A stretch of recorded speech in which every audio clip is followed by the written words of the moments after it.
Salut à toi. Aujourd'hui, on se retrouve pour une nouvelle vidéo de cosplay. Alors ce cosplay là, il est un peu spécial. Fin août, début septembre en 2022, j'ai atteint les 1000 abonnés sur TikTok. À ce moment-là, j'ai voulu faire un cosplay un peu spécial pour fêter ça. Alors je me suis dit pourquoi ne pas laisser choisir à mes abonnés quel sera mon prochain cosplay. Donc sur TikTok et aussi sur Instagram pour compléter, j'ai fait un petit sondage en proposant tout d'abord 4 univers. C'était Le Seigneur des Anneaux, Disney, Once Upon a Time et La Chronique des Bridgerton. À ce moment-là, c'est Disney qui l'a emporté haut la main. Donc j'ai proposé le lendemain 4 robes de princesse. Et là, c'est Mérida qui l'a emporté. J'en suis très contente parce que Mérida, c'est vraiment une princesse un peu spéciale. Donc j'étais plutôt contente. C'était quand même un gros challenge, puisque à part la robe de Esmeralda, j'étais pas partie encore dans l'univers Disney. Je me suis d'ailleurs demandé si j'allais y arriver, mais j'ai réussi. Et je suis juste hyper contente de cette robe.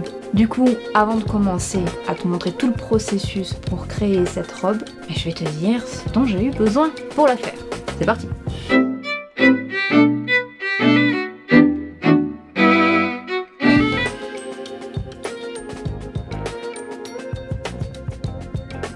Pour réaliser ce cosplay, il faut le patron du costume, même si vous allez voir, j'ai fait quelques changements. Du tissu en velours de la même couleur que la robe de Mérida, je précise que c'est du tissu d'ameublement, des bobines de fil de la même couleur, des œillets, un cordon marron, du tissu simili-cuir marron. Pour la robe du dessous, j'utilise ce patron. Je ferai également la bourse qui est avec le modèle. Il faudra un tissu beige fluide, un cordon beige. En ce qui concerne les cordons, il faut vraiment en prendre beaucoup. Ils vont servir pour refermer la robe du dessus et du dessous, mais aussi pour la bourse. Maintenant que j'ai tout, place à la couture.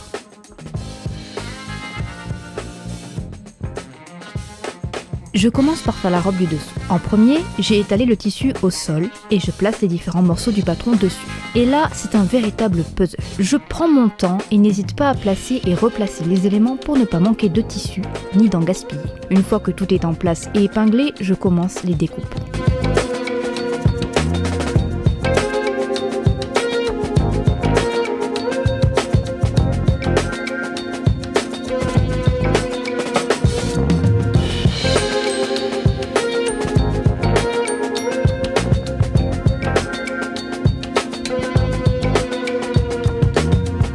J'assemble les morceaux en suivant méticuleusement les instructions du patron.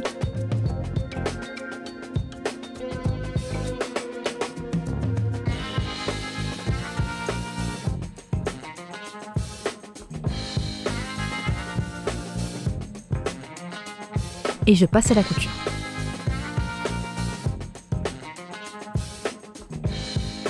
Je retrousse les bords de l'emplacement des futurs œillets pour éviter qu'avec le temps, le tissu ne s'effiloche. Et je couds.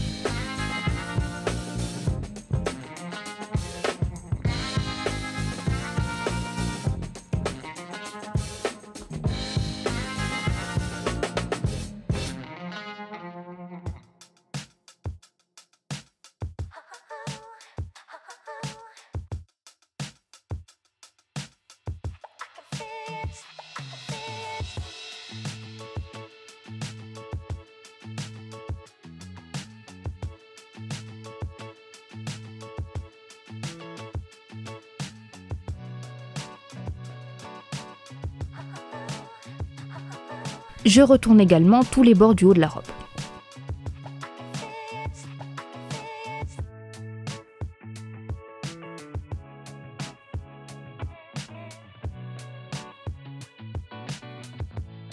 Puis je passe à la couture. Maintenant, je vais m'attaquer aux manches en commençant par la couture au niveau des coudes et un petit ourlet au niveau des manches.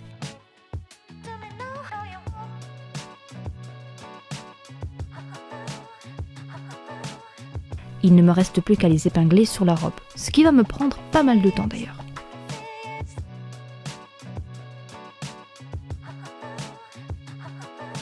Retour à la couture. À présent, il est temps de relier les manches, mais pas que. Je relie également les côtés de la robe pour la fermer.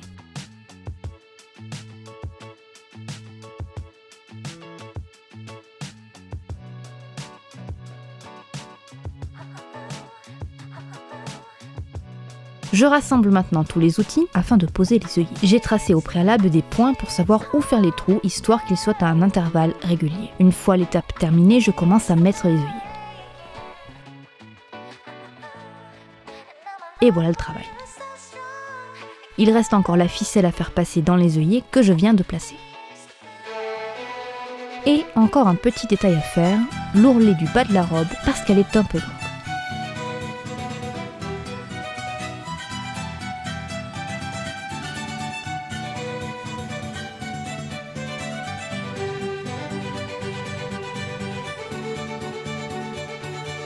Je prends mon tissu en velours que je plie en deux avant de l'étaler par terre pour pouvoir épingler les patrons et ensuite couper.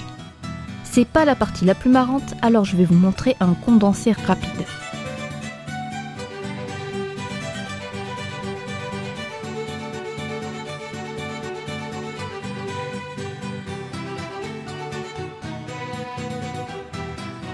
Comme toujours, je suis les instructions du patron et je m'attaque à une petite partie du dos, celle sur laquelle va se trouver les œillets.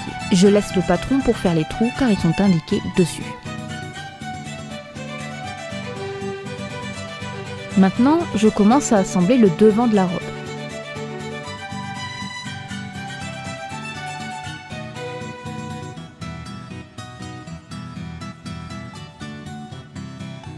Je peux passer à la couture.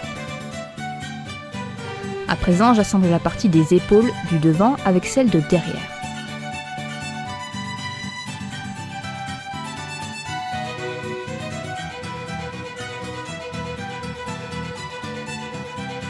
Une fois que c'est fait, je vais préparer la doublure intérieure qui fait le tour de la poitrine, épaules et qui rejoint la partie du dos avec les œillets. Je coupe en V sur le devant, comme indiqué sur le patron.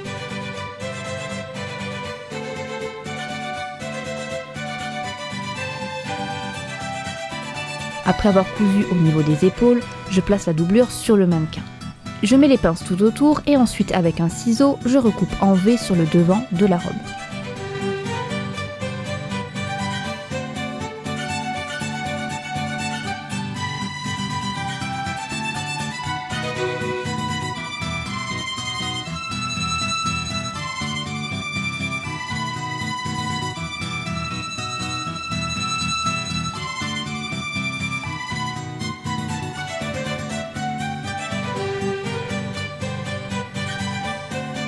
À présent, je vais ajouter la dernière partie de la robe, celle du côté.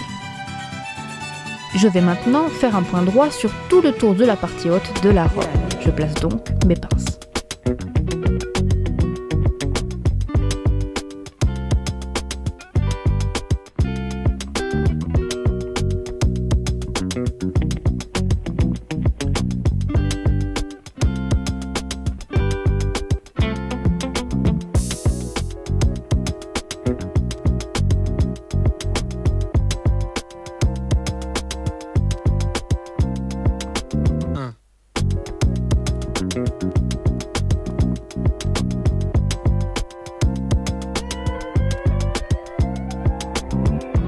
Je reprends mes toutes premières bandes de tissu, celles sur lesquelles vont se trouver les œillets. Je superpose un côté sur l'autre, endroit sur endroit.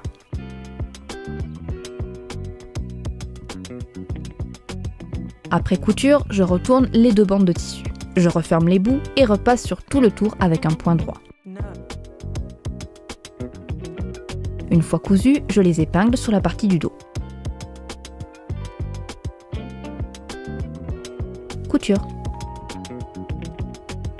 Avant de passer aux manches, je vais mettre tous les œillets, ceux du dos et de devant. Résultat final tout à l'heure. En attendant, je reprends les tissus que j'ai coupés et je vais faire quelques coupes supplémentaires parce qu'elles sont trop grandes. Je prépare tout de suite les ourlets.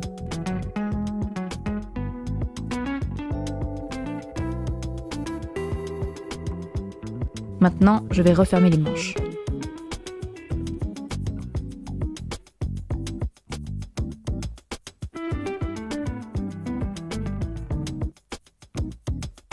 Je passe à la manche du haut et je recoupe un peu comme je l'ai fait précédemment. À présent, petite improvisation. Je vais couper des bandes rectangulaires en utilisant les restes de tissu en velours. Ils me serviront à relier les manches entre elles.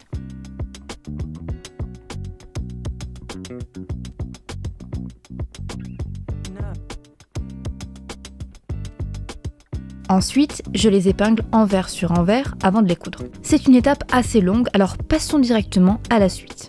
C'est-à-dire le placement de toutes ces bandes sur les manches. J'avoue que je fais un peu à l'œil. Je vérifie sur le mannequin et je fais les modifications avant de coudre définitivement.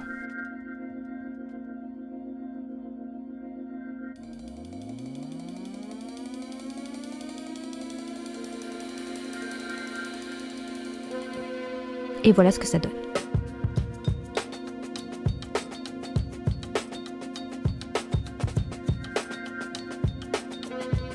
J'ai décidé de rajouter un petit accessoire à Mérida à accrocher à la ceinture que je ferai ensuite. C'est extrêmement simple à faire. Je commence par placer les patrons qui n'ont pas besoin d'être coupés en double.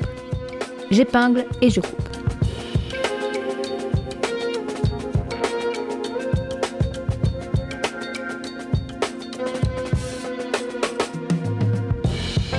On dirait un peu une galette. Et je place le patron qu'il me reste à couper, cette fois en double, donc je plie le tissu en deux. À présent, je vais faire les trous pour rayer et là encore, je laisse le patron car ils sont indiqués dessus. Je vais vous le faire en accéléré. J'ai maintenant tous les éléments dont j'ai besoin. Les deux petits triangles pour refermer la bourse et la petite boucle pour insérer l'accessoire à la ceinture. Avant de passer aux choses sérieuses, je retourne le bord de la galette. Oui, c'est comme ça que je l'appelle maintenant. Et je mets les pinces sur tout le tour avant de coudre. Je prépare aussi les triangles et je place la boucle avant de m'installer à ma machine à coudre.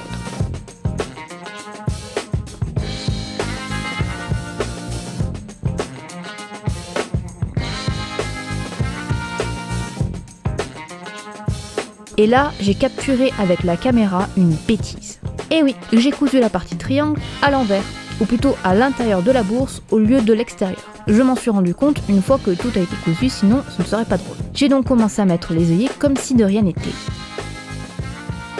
Et là, pouf, magie. Tous les œillets sont posés et le triangle est enfin du bon côté. Il ne reste plus qu'à mettre la corde en simili-cuir pour pouvoir refermer la bourse. Maintenant, je serre, petit nœud, et c'est fini.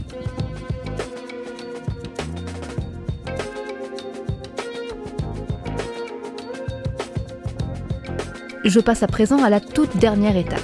Le patron de la ceinture est inclus dans le patron de Mérida, et en ce qui concerne le carquois, disons que Pinterest est mon ami. Comme toujours, je place les patrons, les épingle, puis coupe.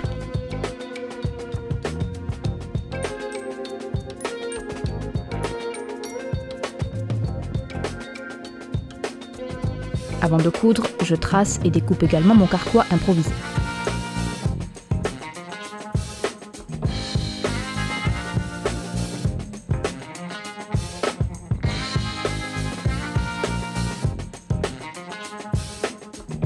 Je prends un tissu en simili-cuir de contraste des restes de mon cosplay de Toriel. Je vais le mettre sur la partie haute et basse de mon carquois.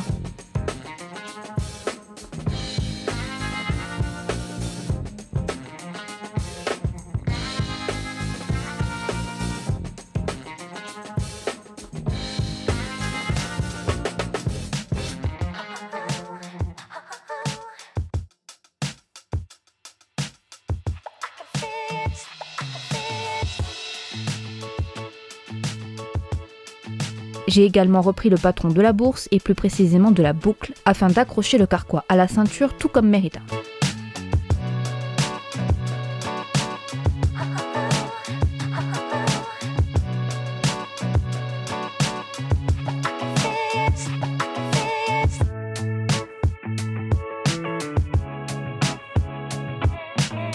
Le carquois est fini.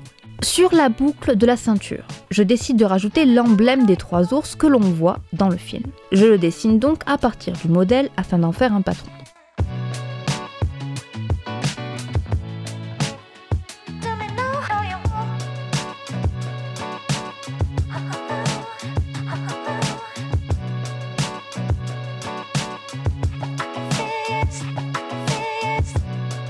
Je coupe 2 morceaux de scratch pour refermer la ceinture, je pense pratique avant tout.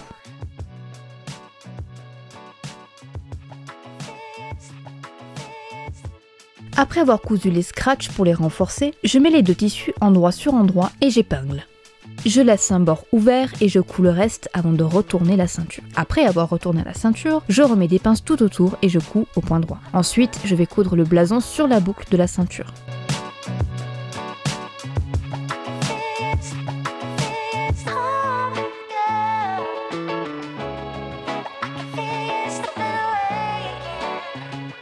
Il me reste maintenant à rajouter un bouton au milieu de la boucle que je vais coudre à la main.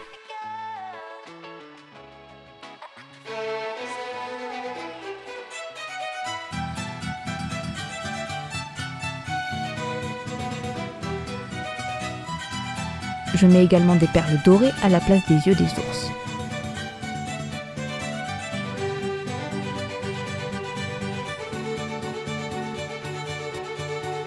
Ensuite, je superpose la deuxième partie de la boucle, envers sur envers, et je couds. Et pour finir, je vais coudre la boucle sur la ceinture.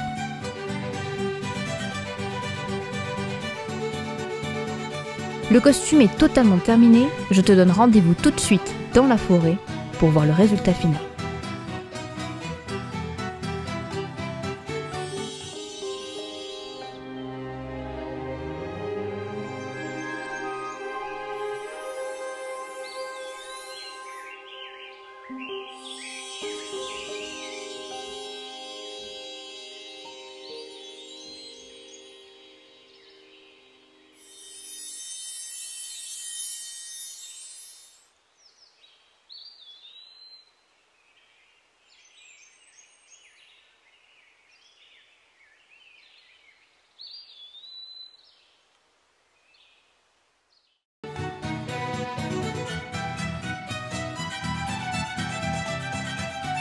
Et voilà, cette vidéo est terminée. J'espère qu'elle t'a plu. Comme je l'ai dit en début de vidéo, ce cosplay là de Mérida, c'est vraiment l'un de mes préférés. Ça a été quand même un petit challenge pour le faire. Si je devais juste redire une toute petite chose à propos du cosplay, c'est que peut-être le velours est un peu épais. Ça vole pas assez à mon goût au vent. C'est pas non plus très gênant. Ce qui est sûr, c'est que au moins j'ai pas froid. N'oublie pas de t'abonner à la chaîne, de liker la vidéo, de me laisser un petit commentaire, comme d'habitude, dans l'ordre que tu veux. Et on se retrouve dimanche prochain pour une nouvelle vidéo.